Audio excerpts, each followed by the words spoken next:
Instagram algoritmi haqida juda ham ko'p eshitgan bo'lsangiz kerak. Ko'pchilik bu haqida gapirib chiqqan. Ba'zilar hashtaglar ishlatdi, ba'zilar qanaqadir ko'pgina tekstlar yozib berishadi descriptioniga.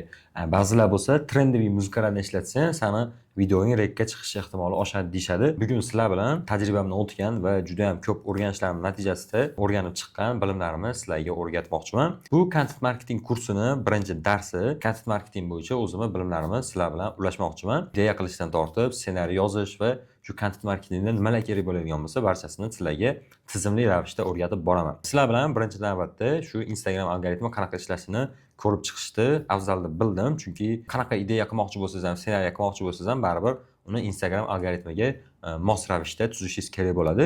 Shuning uchun birinchi navbatda sizlar bilan shu darsni o'tamiz. Bo'lmasa darsimizni boshlaymiz. Xo'p, Instagram algoritmi qanaqa ishlaydi va nima uchun bizning videolarimiz topga chiqadi? Shundan boshlaydigan bo'lsa, ko'pchilik like ga bog'laydi, ya'ni sani layklaring qancha ko'p bo'ladigan bo'lsa, videoing shuncha ko'p prosmotr oladi deyshadi. Ba'zilar bo'lsa, kommentariyaga bog'laydi. Kommentariya qancha ko'p yozilsa, sani videoingni rekomendatsiya chiqish ehtimoli ham shuncha oshadi deyshadi. Lekin bu ham eng muhim omillardan bittasi emas.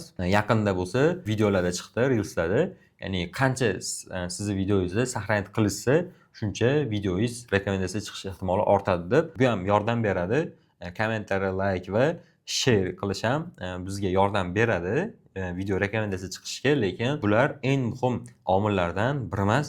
Bu yerda video rekomendatsiya chiqishi uchun boshqa omil bor. Ya'ni ko'rgan bo'lsangiz, ba'zi cringe videolar bo'ladi. Uni kimgadir jo'natgani ham bir xijolat bo'lasiz yoki like bosib bergani ham xijolat bo'lasiz, lekin qarasangiz o'shalar millionlab prosmotrga ega bo'ladi. Shundan o'ylab ko'rish mumkinki, ya'ni bular bo'lmagan taqdirda ham video rekomendatsiya chiqishi mumkin. Xo'sh, unda bizda eng muhim omil nima? Eng muhim omil bu o'rtacha ko'rish vaqti, ya'ni watch time deyiladi. Videoyingizni odamlar qancha qismini ko'rishyapti. Ya'ni 1 minutlik video bo'ladigan bo'lsa, agar odamlar 10 sekundini ko'rayotgan bo'lsa, katta ehtimol bilan Instagram buni qiziq vaqt hisoblaydi va videoyingizni rekomendatsiya chiqish ehtimoli kamayadi. Nimaga bu muhim omil deydigan bo'lsa, Instagram o'zi bizdan nima xohlaydi? Biz nima qilsa Instagram bizni videolarimizni rekomendatsiya chiqaradi deydigan bo'lsa, Instagram bizdan odamlar ko'proq vaqt foydalanishini xohlaydi. Odamlar qancha Instagramda ko'p o'tiradigan bo'lsa, ularga shuncha ko'p reklama ko'rsatiladi va buning orqasidan Instagram ko'proq pul ishlaydi. Shuning uchun Instagramga eng muhim narsa bu odamlar ko'proq Instagramdan foydalanishi. Xo'p, endi algoritmda 3 ta bosqichini ko'rib chiqadigan bo'lsa, ya'ni videomiz qo'yilgandan keyin u qay tartibda rekomendatsiyaga chiqadi. Shuni ko'radigan bo'lsa, birinchi navbatda bizni videomiz joylangandan keyin u bizni obunachilarimizga ko'rsatiladi. Ya'ni sirasi boshqa odamlarga ko'rsatilmaydi. Birinchi navbatda o'zimizning obunachilarimizga ko'rsatiladi. Agar o'zimizning obunachilarimiz videoda yaxshi qabul qilib, ko'proq vaqt ko'rishadigan bo'lsa, ya'ni watch time yuqori bo'ladigan bo'lsa, Instagram buni qiziq kontent deb hisoblaydi va bizni ikkinchi bosqichga o'tadi. Ikkinchi bosqichda nima bo'ladi?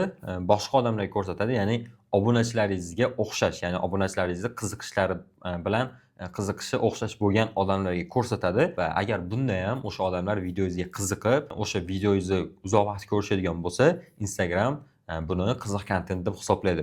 Shuning uchun bitta yo'nalishda kontent qilish muhim hisoblanadi. Chunki bitta kontent qilganingizdan keyin uni orqasidan odamlar qo'shilsa, sizga obunachilar qo'shiladigan bo'lsa va siz ikkinchi video qo'yganingizda o'sha videoda ham odamlar ko'rishi kerak, obunachilaringiz. Agar siz bugun boshqacha kontent, ertaga boshqacha kontent qiladigan bo'lsangiz va obunachilaringiz unaqa formatdagi kontentga qiziqish bildirmasa, katta ehtimol bilan videoyingiz rekomendatsiyaga ham chiqmaydi. Shuning uchun bitta nishada kontent qilish ham bu yerda muhim hisoblanadi. Odamlar ham sizni videoyingizni uzoq vaqt ko'radigan bo'lsa, bizda 3-bosqichga o'tadi va shu yerda bizda millionlab prosmotrlar olish imkoniyati paydo bo'ladi. Videoyingiz qancha ko'p ko'rilgani sayin uni prosmotrlari oshib boraveradi. Ya'ni Instagram o'rganib boradi algoritmi har doim odamlarning qiziqishini videoyingizni ko'rgan odamlarga o'xshash odamlarga ko'rsatadi. Agar ular ham yaxshi qabul qilsa, yana boshqa odamlarga ko'rsatadi. Ya'ni videoyingiz qancha ko'p ko'riladigan bo'lsa, shuncha prosmotr ham oshib boraveradi. Bizda eng muhim omil shu ko'rish vaqti hisoblanadi.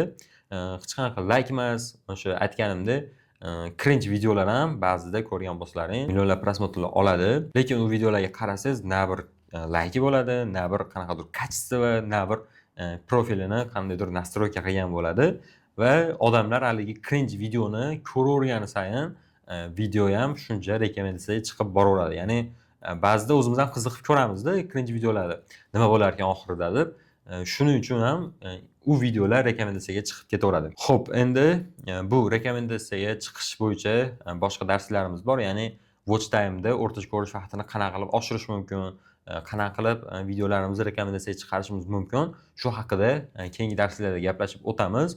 Qism-qism qilib chiqarishga qaror qilganman. Shuning uchun bugungi darsimiz shu yerda o'z nihoyasiga yetadi. Qisqa bo'lgan bo'lsa ham, bu yerda o'sha Instagram algoritmi haqida eng kerakli ma'lumotlarni berdim deb o'ylayman va bugungi darsda mustahkamlash uchun o'zingiz Instagramda Reels ko'rayotganingizda ko'proq, ya'ni millionlab prosmotr olgan videolarni analiz qilib ko'ring. O'sha nima orqasidan bu video rekomendatsiyaga chiqqan. Xolasa, kanalga obuna bo'lib beradigan bo'lsalaring, keyingi darslarda ham o'tkazib yubormaysizlar. Agar o'zlaring qanaqadir takliflaring bo'ladigan bo'lsa, dars haqida shikoyatlaring, qanaqadir kamchiliklar bo'ladigan bo'lsa, kommentariyada yozib qoldirsalaring, buni ustida ishlab, sizlarga yana ham sifatliroq kontent qilishda davom etamiz. Hammaga rahmat, sog' omon bo'linglar.